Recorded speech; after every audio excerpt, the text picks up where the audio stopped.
بسم اللہ الرحمن الرحیم۔ مجھے ابھی اس گھر میں رخصت ہو کر آئے کچھ ہی دیر گزری تھی کہ میں اس وقت مہمانوں کے جرمٹ میں بیٹھی ہوئی تھی۔ محلے کی کچھ عورتیں جمع تھی۔ میں بہت گھبرا رہی تھی اور پریشان تھی۔ انجان لوگ تھے، انجان جگہ تھی، انجان گھر تھا، لیکن اس وقت میری سوچوں کا مرکز یہ سب نہیں تھا۔ تاہم وہ کچھ اور ہی بات تھی۔ پھر اتنے میں محلے کی ہی ایک عورت بولی، اب دیکھنا مقصودہ کیسے اپنی بہو کو صبح چیک کرے گی اور پھر سب کو بتائے گی کہ اس کی بہو حاملہ ہے یا نہیں۔ اس محلے کی عورت کی بات سن کر میں ایک دم چونک اٹھی اور باقی سب ہنسنے لگی۔ مجھے اس بات کی سمجھ نہیں آئی تو میں نے آہستہ سے پوچھا، اس کا کیا مطلب ہے آنٹی؟ تو وہ کہنے لگی کہ بیٹا، مقصودہ ایک دائی ہے اور وہ ایک لمحے میں بتا دیتی ہے کہ کوئی عورت حاملہ ہے یا نہیں۔ اس کی بات سن کر میرے پیروں تلے سے زمین ہی سرک گئی۔ میرا نام ارم ہے اور میں ایک 21 سال کی خوبصورت لڑکی ہوں۔ میں اپنے محلے میں سب سے خوبصورت لڑکی تھی۔ میری خوبصورتی کے چرچے دور دور تک تھے۔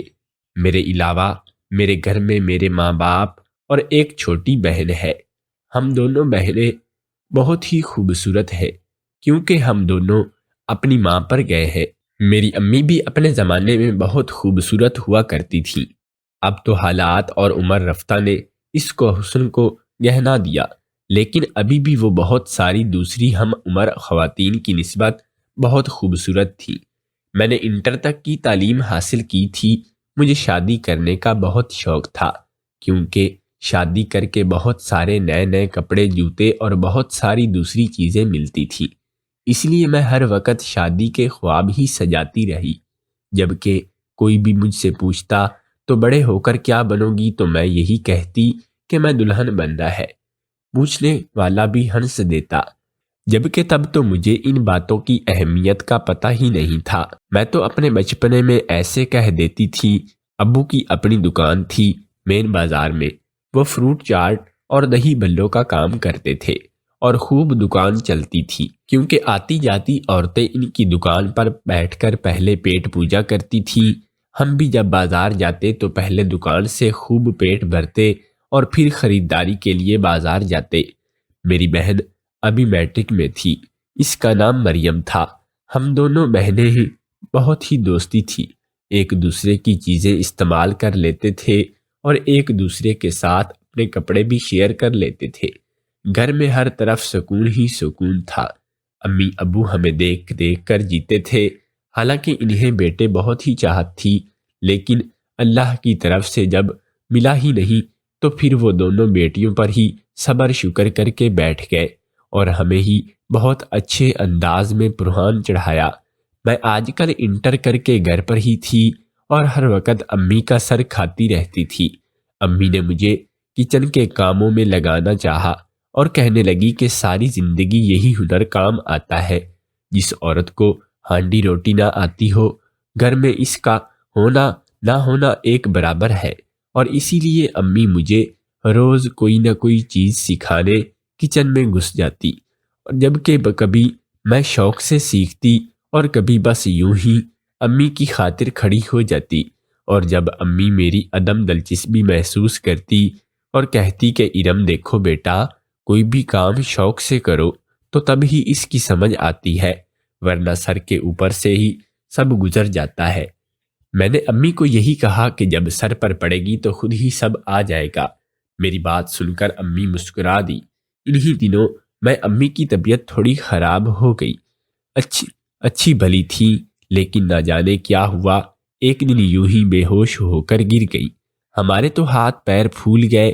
ہم دونوں ایک دم رونے لگی، اور پھر میں نے ابو کو دکان پر فون کر کے امی کی بے ہوشی کے بارے میں بتایا تو ابو بھاگے چلے آئے اور امی کو فوراً اٹھا کر ہسپتال لے گئے۔ پیچھے ہم دونوں بہنوں کی جان سولی پر اٹکی ہوئی تھی۔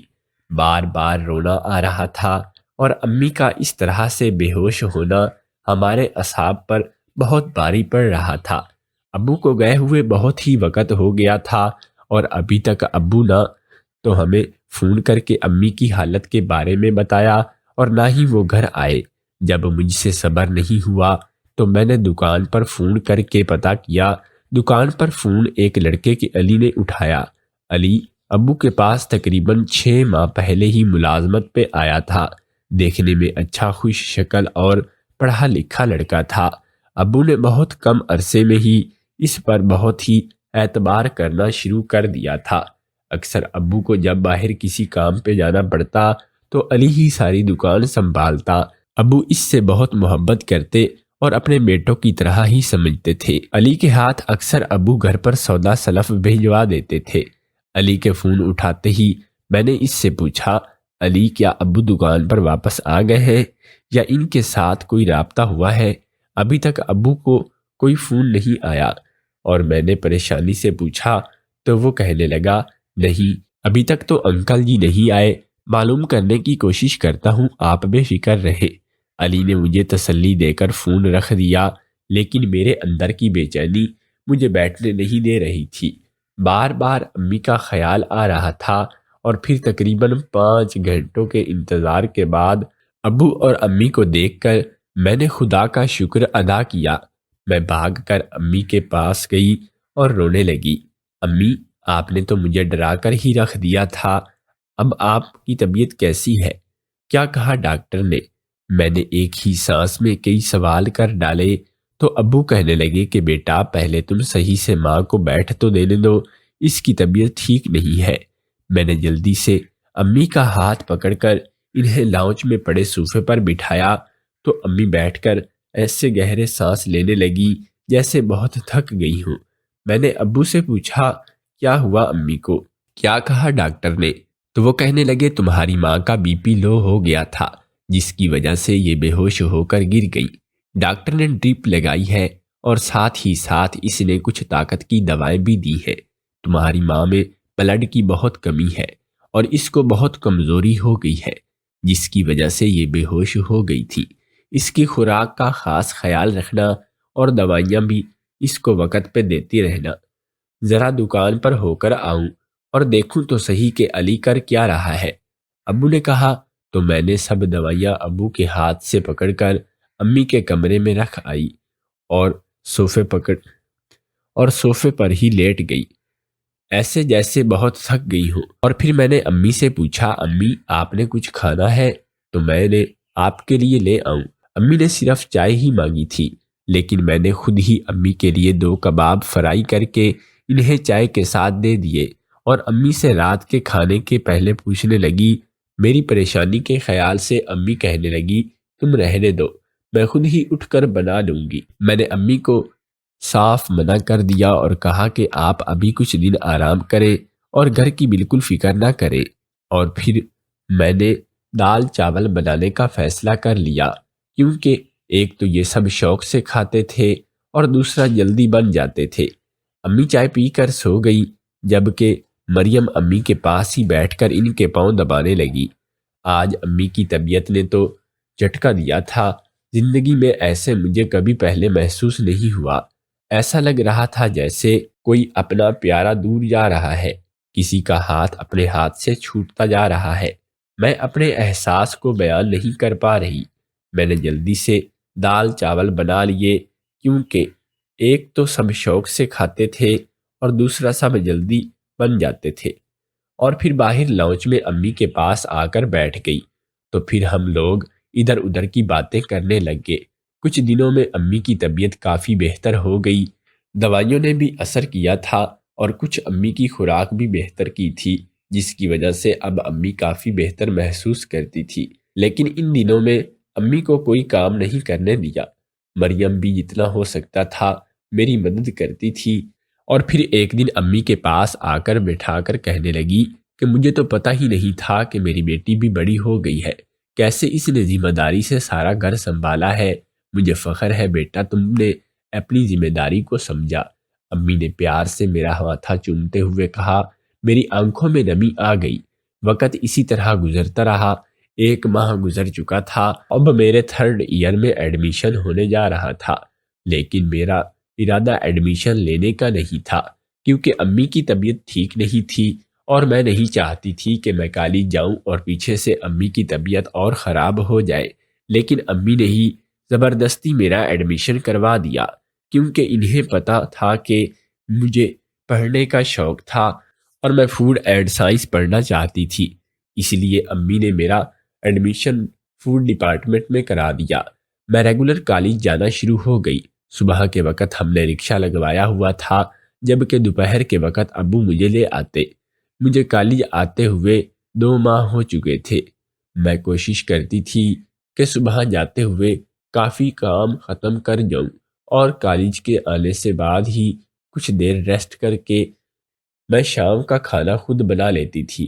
لیکن مجھے نہیں پتا تھا کہ میری اتنی سادہ اور آرام دہ زندگی میں ایک دم چال آ جائے گا اور میں اس کے چکر میں رہ جاؤں گی۔ ہوا کچھ یوں تھا کہ ایک دن موسم کچھ خراب تھا۔ میں کالج تو آ گئی تھی، لیکن میری ایک بہت ہی ضروری اسائنمنٹ تھی جسے میں نے جمع کروانا تھا اور آج اس کی آخری ڈیٹ تھی۔ لیکن واپسی کے خیال سے دل پریشان ہو رہا تھا، کیونکہ کافی گہرے بادل تھے اور بارش ہو رہی تھی۔ میں پریشانی سے کالج کے گیٹ کے پاس گئی۔ اتنے میں مجھے علی نظر آیا۔ وہ گیٹ کے باہر کھڑا تھا۔ اس نے بھی مجھے دیکھا تو اشارے سے بلایا۔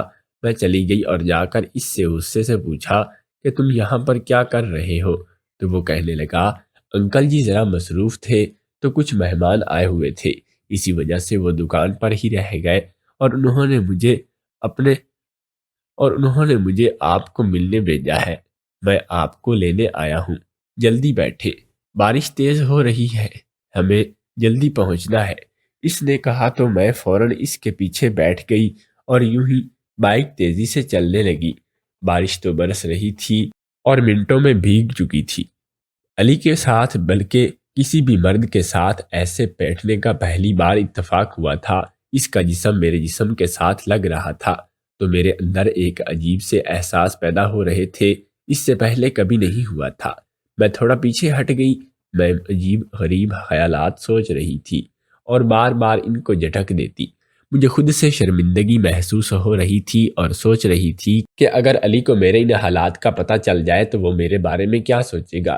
اتنے میں ایک سپیڈ بریکر آیا اور اس پہ زوردار جھٹکا لگایا۔ زوردار طریقے سے اچھل کر علی کے ساتھ لگ گئی۔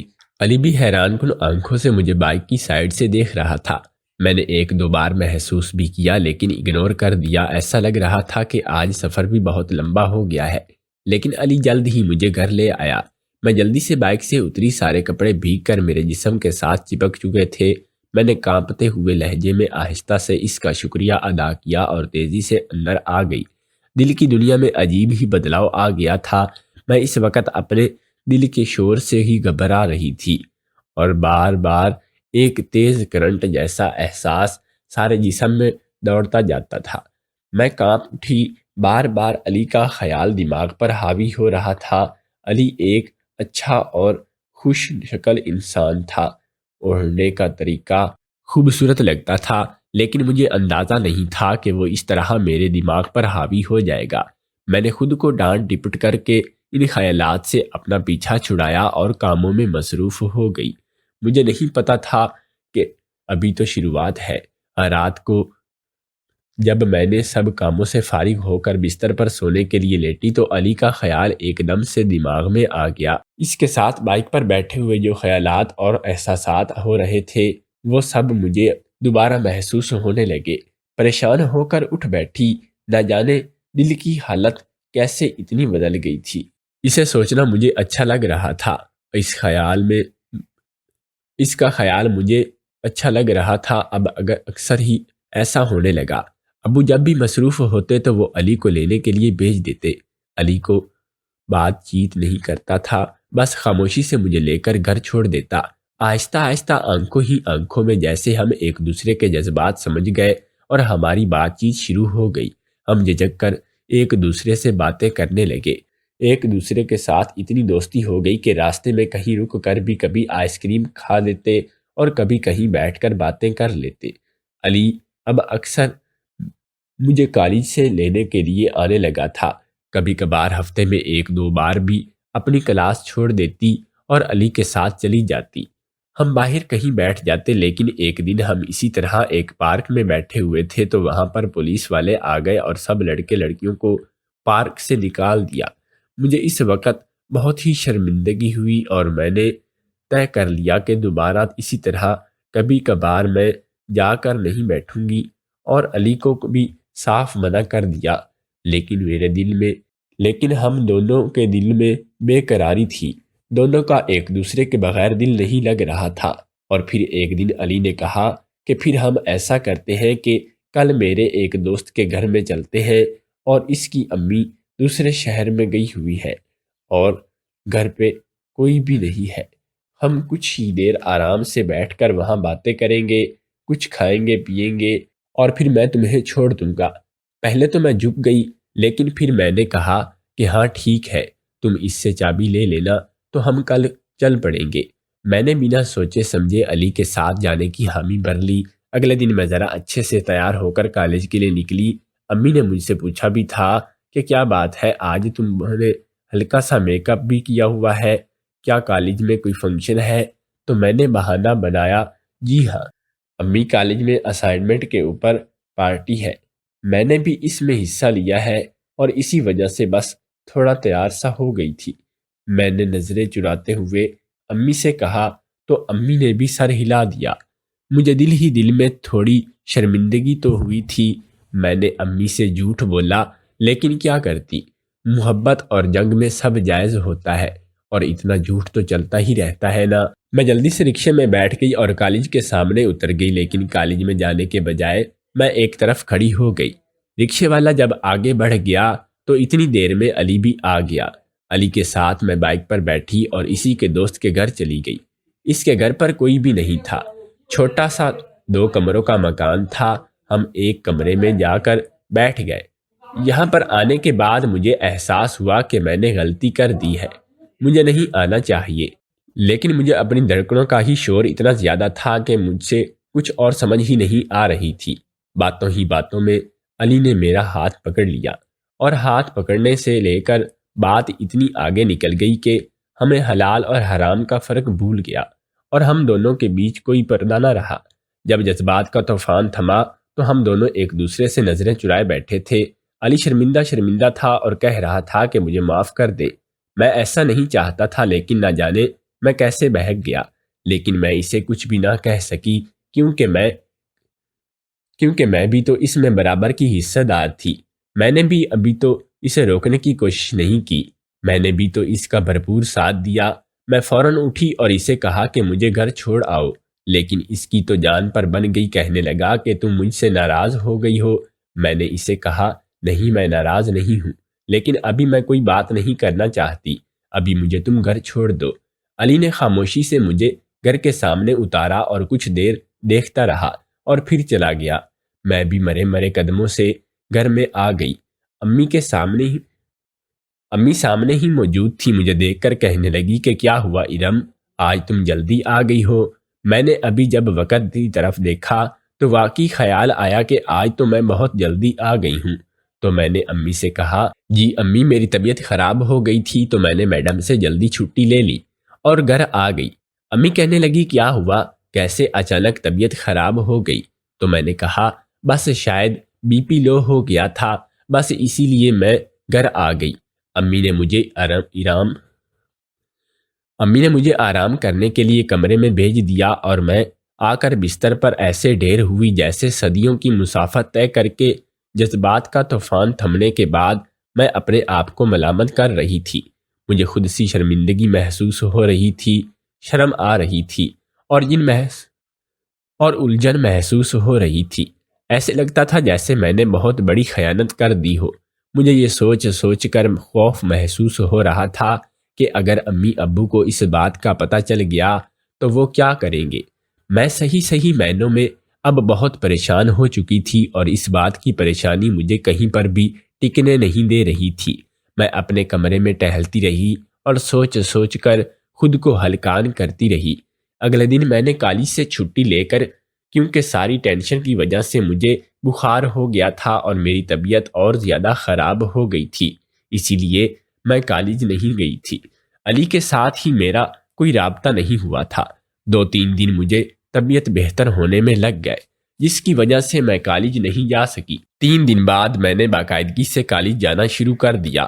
اس دن کے بعد علی مجھے ملا ہی نہیں۔ میں لاشعوری طور پر منتظر تھی کہ علی آئے گا اور مجھ سے شرمندگی کا اظہار کرے گا۔ میں اسے کہنا چاہتی تھی کہ اب جلدی سے جلدی اپنے گھر والوں کو میرے گھر بھیجو تاکہ ہم شادی کر لیں، لیکن علی نہ جانے کہاں غائب ہو گیا تھا۔ مجھے اس کی طرف سے پریشانی ہو رہی تھی کہ کہیں اس کو کوئی مسئلہ تو نہیں ہو گیا جو وہ اتنے دنوں سے غائب ہے۔ اسی لیے ایک دن میں نے باتوں ہی باتوں میں ابو سے پوچھ لیا، ابو جی آج کل وہ علی نظر نہیں آ رہا جو آپ کی دکان پر ہوتا تھا، کدھر گیا ہے؟ تو ابو کہنے لگے کہ اس کو تو میں نے نکال دیا ہے، اس نے میرا بہت نقصان کیا، میری دکان سے چوری کی اور کافی پیسے اس نے غائب کیے ہیں، میرا کافی نقصان ہوا، اسی لیے میں نے اسے نکال دیا ہے، اور اب تو 1 مہینے سے زیادہ ہو گیا ہے اسے میری دکان چھوڑے ہوئے۔ ابو نے غصے میں مجھے بتاتے ہوئے کہا، اور میں تو جیسے سن ہو کر رہ گئی۔ اس کا مطلب یہ ہے کہ علی تب سے ہی غائب ہے، اس نے مجھے دھوکہ دیا ہے اور وہ مجھے بیچ راستے میں اکیلا چھوڑ گیا۔ میں بہت پریشان ہو گئی اور مجھے یہ سوچ سوچ کر ہی خود سے گنانے لگی۔ میں نے ایسے شخص کو منتخب کیا جو دھوکے باز تھا، چور تھا اور فراڈ تھا۔ اسی دوران امی کی طبیعت ایک بار پھر سے بے حد خراب ہو گئی اور میرے ہاتھ پیر پھول گئے۔ امی کو اب کی بار 3-4 دن ہسپتال رہنا پڑا۔ امی کو جگر کا مسئلہ تھا اور ڈاکٹر نے انہیں مکمل آرام کا کہا تھا، لیکن اپنی بیماری کے ساتھ ہی امی کو ایک نئی ضد لگ گئی تھی اور وہ کہنے لگی کہ مجھے ارم کی شادی کرنی ہے، میں اپنی زندگی میں اسے اس کے گھر بار کا کرنا چاہتی ہوں۔ امی نے یہی رٹ لگا لی اور ابو امی کی ضد کے آگے ہار مان گئے۔ میں چپ چاپ خاموش تماشائی بنی اپنی قسمت کا فیصلہ ہوتے دیکھ رہی تھی۔ اسی دوران مجھے پتہ چل چکا تھا کہ میں ماں بننے والی ہوں اور میں خود اپنی زندگی سے بہت پریشان تھی۔ میں خودکشی کر لینا چاہتی تھی، مر جانا چاہتی تھی، لیکن قسمت کو کچھ اور ہی منظور تھا۔ امی کی ضد کی وجہ سے ابو نے نہ جانے کہاں سے ایک رشتہ ہی ڈھونڈ لیا اور فٹافٹ رشتہ طے بھی کر دیا۔ عادل کا رشتہ ابو کو کسی جاننے والے نے بتایا تھا اور ایک بینک میں ملازمت کرتا تھا، اچھا کما لیتا تھا۔ ابو کو یہ رشتہ بھر لحاظ سے مناسب لگا کیونکہ صرف ماں اور بیٹا ہی تھے کہ گھر میں اور کوئی بھی نہیں تھا۔ میں نے احتجاج کرنا بھی چاہا تو کسی نے سنا ہی نہیں، کیونکہ امی کی طبیعت کے پیش نظر ابو نے فٹافٹ یہ فیصلہ کر لیا تھا، اسی لیے اچانک میری شادی رکھ دی گئی۔ میں بھی یہ سوچ کر چپ کر رہ گئی کیونکہ قدرت کی طرف سے ہی میرے لیے پردے کا انتظام ہو گیا تھا، اور ٹھیک 1 ہفتے بعد میں دلہن بن کر عادل کی آنگن میں اتر آئی۔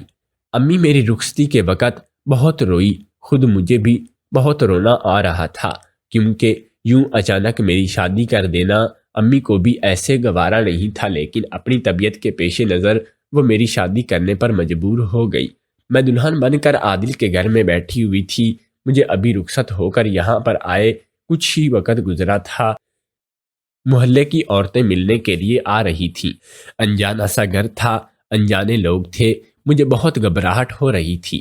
اور پھر ایک بات یہ بھی تھی کہ میں حاملہ تھی، اور اگر یہ بات یہاں پر کسی کو پتہ چل جاتی تو نہ جانے کیا ہو جاتا۔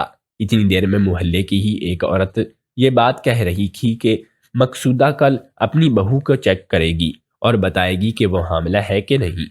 اس کی بات سن کر میرا دل دھک سے رہ گیا اور میں نے بہت پریشانی سے اس کی طرف دیکھا اور پھر سر جھکا لیا۔ مجھے ڈر تھا کہ کہیں میرا راز میری ساس کے سامنے نہ کھل جائے۔ مجھے بہت گھبراہٹ ہونے لگی اور میں نے اپنی ساس سے کہا کہ مجھے اب ان کپڑوں میں گھبراہٹ محسوس ہو رہی ہے، میں کچھ دیر آرام کرنا چاہتی ہوں۔ میری ساس نے مجھے اندر کمرے میں لے گئی اور میرے کمرے میں آ کر بھی میں بہت بے چین ہو رہی تھی۔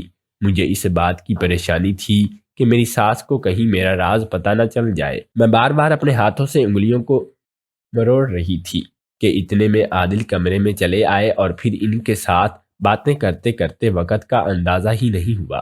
صبح جب میں سو کر اٹھی تو میری ساس کو سلام کرنے کے لیے میں ان کے کمرے میں گئی اور پھر سلام کرنے کے بعد میری ساس نے مجھے کہا کہ تم بیٹھو، میں نے تمہیں چیک کرنا ہے۔ میں نے پریشانی میں بھری نظروں سے ان کی طرف دیکھا اور کچھ کہتے کہتے چپ کر گئی، لیکن پھر میں نے ایک طرف بیٹھ گئی۔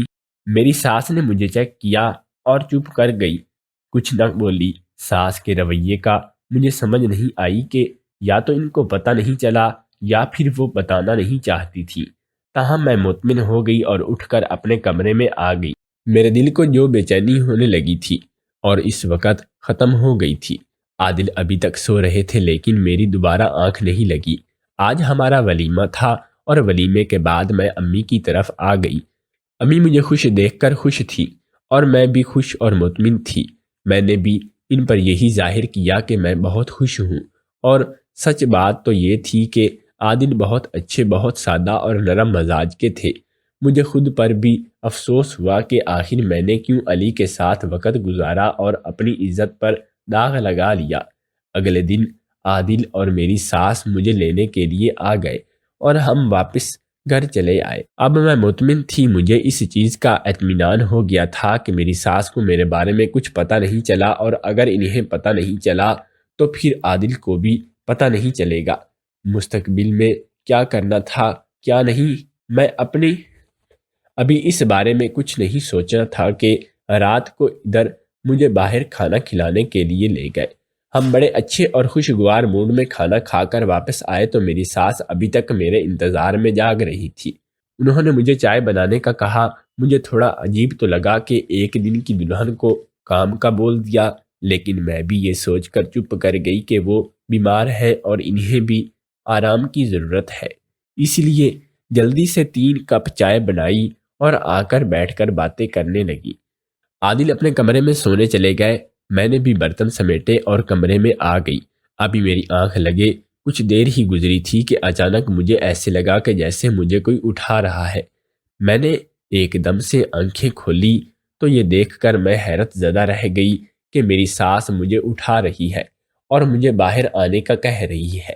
میں پریشان ہو گئی کہ کہیں کوئی مسئلہ تو نہیں ہو گیا ہے، اسی لیے میں ان کے پیچھے باہر چلی آئی اور آ کر ان سے کہا کہ امی کیا بات ہے، آپ پریشان کیوں ہیں اور اس وقت کیا ہو گیا ہے جو آپ نے مجھے اٹھایا ہے؟ تو میری ساس مجھے کہنے لگی کہ میری طبیعت خراب ہو رہی ہے، بہو میرے پاس ذرا کچھ دیر کے لیے بیٹھ جاؤ۔ میں ان کے پاس ہی بیٹھ گئی اور آہستہ آہستہ ان کے ہاتھ پاؤں دبانے سہلانے لگی، اور پھر وہ کہنے لگی کہ بہو میں جانتی ہوں کہ تم حاملہ ہو، میرا 30 سال کا تجربہ ہے کہ میں عورت کا پیٹ دیکھ کر پہچان لیتی ہوں، اور میں تم سے یہ نہیں پوچھوں گی کہ یہ کس وجہ سے ہے اور کس کا گناہ ہے کہ تم نے کس کے ساتھ منہ کالا کیا ہے، لیکن میں تم سے یہ ضرور کہوں گی کہ جتنی جلدی ہو سکے عادل کو اس بارے میں بتا دو، ورنہ جب اس کو خود پتہ چلے گا تو وہ بہت ناراض ہوگا، بہت غصہ کرے گا اور شاید کوئی انتہائی قدم اٹھا لے گا۔ اس لیے بہتر یہی ہے کہ تم اسے پہلے سے ہی سب بتا دو۔ میری ساس نے جب مجھ سے یہ الفاظ کہے تو میں سر جھکا کر رہ گئی اور کچھ بول ہی نہیں پائی۔ میری ساس نے یہ کہہ کر آنکھیں مول لی اور میں چپ چاپ اٹھ کر دوبارہ اپنے کمرے میں آ گئی۔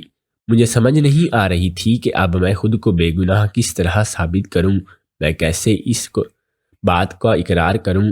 یہ سب جذبات کے بہکاوے میں آ کر ہو گیا تھا۔ مجھے اب یہ سچ بتانا ہی تھا۔ اگر میری ساس کو یہ سب پتہ چل گیا تو وہ لازمی بات ہے کہ عادل کو بھی جلد ہی سب پتہ چل جائے گا، اور پھر ان کا رد عمل کیا ہوگا یہ سوچ کر ہی مجھے جرجری سی آ رہی تھی اور میرے دل کو عجیب بے چینی ہونے لگی تھی۔ مجھے سمجھ نہیں آ رہی تھی کہ میں عادل کو ان سب کے بارے میں کیسے آگاہ کروں۔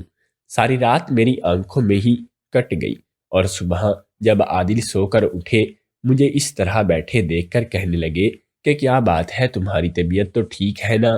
میں چونک کر ساری رات اس بات سے پریشان ہو رہی تھی کہ ایک دم رونے لگی اور آخر میں اس سے کہا کہ عادل میرا گناہ سب سے بڑا ہے، میں محکمے میں آ کر یہ سب کیا ہے، میری ایسی نیت نہیں تھی، اسی لیے میں آپ سے معافی مانگتی ہوں، اور اگر آپ اپنا دل بڑا کر کے مجھے معاف کر دے تو اللہ آپ کو اس کا بہت بڑا اجر دے گا، ورنہ آپ کا جو بھی فیصلہ ہوگا وہ مجھے منظور ہوگا۔ میں نے آخر میں عادل کے سر میں فیصلہ ڈال دیا۔ میری بات سن کر عادل بالکل چپ ہو گیا اور ایک لفظ نہ بولا، اور پھر اٹھ کر خاموشی سے باہر چلے گئے۔ ان کے جانے کے بعد میں پھوٹ پھوٹ کر رونے لگی، کیونکہ مجھے اندازہ ہو گیا تھا کہ عادل کا فیصلہ کیا ہوگا۔ اس لیے میں نے چپ چاپ اپنی چیزیں سمیٹی اور ایک بیگ میں ڈال کر باہر آ گئی۔ عادل نے جب بیگ میرے ہاتھ میں دیکھا تو کچھ نہیں بولا، اور مجھے ان کے فیصلے کا اندازہ ہو گیا، اور میں اسی طرح امی کی طرف چلی آئی۔ امی نے جو مجھے یوں اکیلے بیگ کے ساتھ جاتے دیکھا تو وہ جیسے سمجھ گئی، اور اسی وقت تو مجھ سے کچھ نہ پوچھا۔ کچھ دیر بعد وہ میرے کمرے میں آئی اور مجھے کہنے لگی کہ میں جانتی ہوں کہ تم یہاں پر کیوں آئی ہو۔ میں پہلے دن سے ہی اس بارے میں جانتی تھی۔ تم میری بیٹی ہو اور بیٹی کی حرکت پر ماں کی نظر ہوتی ہے۔ میں نے اسی لیے تمہاری شادی جلدی میں مچا دی تھی تاکہ وقت ہاتھوں سے نہ نکل جائے، لیکن مجھے نہیں پتا تھا کہ وقت اب ہاتھوں سے نکل چکا ہے۔ اور میں نے چونک کر امی کی طرف دیکھا اور حیرت سے پوچھا کہ کیا آپ کو معلوم تھا؟ میں نے اسی وقت حیرت سے پوچھا کہ کیا آپ کو معلوم تھا امی؟ تو امی کہنے لگی کہ ہاں مجھے معلوم تھا، کیونکہ میں نے تمہارے پاس ڈاکٹر کی رپورٹ دیکھ لی تھی۔ اس سے مجھے اندازہ ہو گیا تھا کہ اسی لیے میری طبیعت ایک دم اتنی خراب ہو گئی تھی۔ تبھی میں نے تمہارے باپ سے کہہ کر جلدی سے جلد شادی کر دی۔ اور امی نے تھکے تھکے انداز میں کہا کہ چپ کر اور چپ کر گئی۔ میں بھی بالکل چپ تھی، میرے پاس بھی کہنے کو کچھ نہ تھا، لیکن پھر امی کہنے لگی کہ میں تم سے یہ نہیں پوچھوں گی کہ یہ کس کا بچہ ہے اور تم نے کس کے ساتھ اپنا منہ کالا کیا ہے، لیکن میں اتنا کہوں گی کہ تم میرے فخر تھی اور میرا مان تھی، میرا غرور تھی۔ تم نے یہ حرکت کر کے میرا غرور توڑ دیا ہے۔ امی نے ٹوٹے لہجے میں کہا، اسی لہجے کی کرچیاں مجھے اپنے دل میں محسوس ہو رہی تھی۔ امی یہ کہہ کر اٹھ کر باہر چلی گئی اور میں پھوٹ پھوٹ کر رونے لگی۔ میرے لیے تو خسارہ ہی خسارہ تھا۔ علی نے ایسا دھوکہ دیا تھا کہ اب میں کسی کو منہ دکھانے کے قابل بھی نہیں رہی تھی۔ میرے دل سے علی کے لیے بد دعائیں نکل رہی تھی۔ مجھے اپنی زندگی بالکل بے وقت لگ رہی تھی۔ میرا دل چاہ رہا تھا کہ میں مر جاؤں۔ مجھے ایسی گندگی نہیں چاہیے تھی جس میں اتنی ذلت ہو، اتنی رسوائی ہو، اور ابھی تو صرف یہ بات عادل اور میری امی کو ہی پتہ چلی تھی، مگر دنیا کو پتہ چل گئی تو دنیا مجھے جینے نہیں دے گی۔ رو رو کر میں ہلکان ہو جا رہی تھی اور امی دوبارہ میرے کمرے میں نہیں آئی، اور نہ ہی میرا حوصلہ ہوا کہ میں اٹھ کر باہر جاؤں۔ وہ سارا دن اسی طرح میں نے کمرے میں ہی سستی پڑے ہی گزار دیا، اور مجھے لاشعوری طور پر عادل کا انتظار تھا۔ میرا خیال تھا کہ وہ شاید آئیں گے، لیکن عادل نہیں آئے۔ اگلا دن بھی اسی طرح گزر گیا، اور پھر تیسرے دن عادل گھر چلے آئے۔ انہیں دیکھ کر میں جیسے ایک دم زندگی کی طرف لوٹ آئی، اور وہ امی کے ساتھ باہر بیٹھے کچھ دیر باتیں کرتے رہے، اور پھر کمرے میں آ گئے۔ بیڈ پر بڑے تھکے تھکے انداز میں بیٹھے اور مجھے دیکھ کر پوچھنے لگے کہ کیسی ہو؟ میں نے کہا کہ اچھی نہیں ہوں، میں بالکل اچھی نہیں ہوں۔ میں نے اب آپ کو دھوکہ دیا ہے، اپنے ماں باپ کو دھوکہ دیا ہے۔ میں نے وقتی محبت کی خاطر اپنے اتنے اچھے رشتے کو دھوکہ دیا۔ مجھے جینے کا حق نہیں، مجھے مر جانا چاہیے۔ میں یہ کہتے ہوئے اپنا چہرہ دونوں ہاتھوں سے چھپا کر رونے لگی، لیکن عادل کہنے لگے کہ میں جانتا ہوں کہ تم نے جو کیا وہ انسانی فطرت سے مغلوب ہو کر کیا ہے۔ میں تمہیں اس کا صرف اتنا ہی الزام دیتا ہوں کہ تمہیں اپنی عزت کی حفاظت خود کرنی چاہیے تھی۔ تمہیں کسی کی بھی باتوں میں آ کر کسی کے ساتھ نہیں چلے جانا چاہیے تھا، لیکن اب جو ہو گیا سو ہو گیا۔ میں تم سے محبت کرتا ہوں اور تمہیں اپنانا چاہتا ہوں، اسی لیے میں تمہیں واپس اپنے گھر لے جانے کے لیے آیا ہوں۔ عادل نے کہا کہ میں تو بے یقین نظروں سے ان کی طرف دیکھنے لگی۔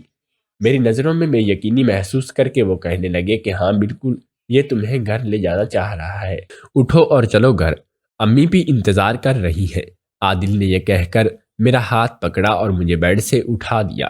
میں نے جلدی سے ہاتھوں میں ہی کپڑوں کو درست کیا اور اپنا بیگ اٹھا کر باہر آ گئی۔ امی کو بتا کر میں جلدی سے عادل کے ساتھ چلی گئی۔ امی نے ہمیں خود خوشی خوشی رخصت کیا۔ عادل کی گھر زندگی روٹین کے انداز میں شروع ہو چکی تھی، اور اگر کبھی مجھے اس بات کا خیال آتا کہ میں نے عادل کے ساتھ اور اپنے گھر والوں کے ساتھ دھوکہ کیا ہے اور میں کسی ناجائز بچے کو جنم دینے جا رہی ہوں، تو مجھے خود سے بہت ہی گن محسوس ہوتی۔ لیکن پھر ایک خیال آتا کہ آدھے اس بچے کو اپنانے کو تیار کیسے ہو گئے؟ اور پھر میں بہل جاتی کہ کچھ ہی دن رہ گئے ہیں میری ڈلیوری ہونے میں۔ میری ساس نے سب میں یہی مشہور کر دیا تھا کہ میری طبیعت ٹھیک نہیں ہے، میں بہت کمزور ہوں، اسی لیے ہو سکتا ہے کہ میں 7 مہینے میں بچے کی پیدائش ہو جائے۔ لوگوں نے میری ساس کی بات کو یقین کر لیا کیونکہ وہ ایک دائی تھی اور ان کا تجربہ بہت زیادہ تھا۔ آج کی رات رگوں کو کاٹتے ہوئے، درد کو برداشت کرتے ہوئے میں نے ایک خوبصورت اور صحت مند بچے کو جنم دیا۔ عادل نے بچے کو گود میں اٹھا کر اس کے کانوں میں اذان دی تو میں نے مسکرا کر آنکھیں بند کر لی۔ مجھ پر ابھی دوائیوں کا اثر تھا، ابھی بے ہوشی ستا رہی تھی، اسی لیے میں دوبارہ سو گئی۔ اور پھر جب میری آنکھ دوبارہ کھلی تو میں نے دیکھا کہ عادل کے پاس کوئی بیٹھا ہوا باتیں کر رہا ہے۔ اس کی میری طرف سائڈ تھی۔ میں نے اٹھ کر اسے دیکھنے کی کوشش کی اور پھر جیسے ہی میری آنکھوں کے سامنے آیا تو ساری دنیا گھوم گئی۔ وہ کوئی اور نہیں بلکہ علی تھا۔ علی کو دیکھ کر میرے چہرے پر بے یقینی سی کیفیت آ گئی اور میں نے اسے مخاطب کر کے کہا کہ علی، تم یہاں پر کیا کرنے آئے ہو؟ دھوکے باز انسان، میں نے علی کی طرف دیکھ کر چلاتے ہوئے کہا تو عادل حیرانی سے کبھی مجھے دیکھنے لگے اور کبھی علی کو، لیکن علی تو جیسے ہی مجھ سے نظریں ملانے کے قابل نہیں رہا، اس نے نگاہیں نہیں اٹھائیں اور میں نے عادل سے کہا کہ یہی ہے وہ دھوکے باز انسان جس نے میری تنہائی کا فائدہ اٹھایا، اور یہ بچہ بھی اسی کا ہے۔ بچے کے بارے میں یہ سن کر علی نے ایک دم سے سر اٹھا کر مجھے دیکھا اور پھر بے یقینی نظروں سے اس بچے کی طرف دیکھنے لگا تو میں نے اسے کہا کہ ہاں، یقین نہیں آ رہا نا کہ بچہ تمہارا ہے۔ تم خود ہی سوچو کہ مجھے کس مقدار پر چھوڑ گئے تھے اور کتنی مشکلوں سے یہاں تک پہنچی ہوں، دنیا کی نظروں سے کیسے بچتے بچاتے آئی ہوں، اور وہ تو بلا عادل کا جس نے ہر معاملے میں میرا ساتھ دیا اور ہر طرح سے میری حفاظت کی، ورنہ تم تو مجھے رسوا کرنے میں کوئی کسر نہیں چھوڑی تھی۔ یہ کہتے ہوئے رو دی، لیکن علی کو تو شاید اس بات کا اندازہ بھی نہیں تھا کہ اسے کبھی دنیا میں ہی اپنے گناہ کا سامنا کرنا پڑ جائے گا۔ وہ ہم سے معافی مانگنے لگا اور چلا گیا۔ عادل نے تعصب سے علی کے پیچھے کیا لیکن خاموش رہے اور اٹھ کر میرے پاس آ گئی اور کہنے لگے کہ بس ارم، بس کرو، آج کے بعد تم اس بات کا ذکر کبھی نہیں کرو گی اور نہ ہی تم اس بچے کو علی کا بیٹا کہو گی۔ میرا بیٹا ہے، تمہارا بیٹا ہے، ہمارا بچہ ہے۔ اب آج سے ہم ایک نئی زندگی کی شروعات کریں گے جس میں سب اچھا ہوگا اور ایک دوسرے کے ساتھ ساتھ خوشی خوشی اپنا وقت گزاریں گے۔ وعدہ کرو مجھ سے۔ عادل اپنا ہاتھ آگے کر کے مجھ سے وعدہ لینا چاہا تو میں نے بھی ان کے ہاتھ پر ہاتھ رکھ دیا اور سکون سے آنکھیں مون لی۔ مجھے یقین تھا کہ اب زندگی بہت پرسکون ہوگی۔ دوستو، اگر آپ کو ہماری کہانی پسند آئی ہو تو ہمارے اس چینل کو لائک کریں، سبسکرائب کریں اور کمنٹ میں اپنی رائے کا اظہار ضرور دیجیے گا۔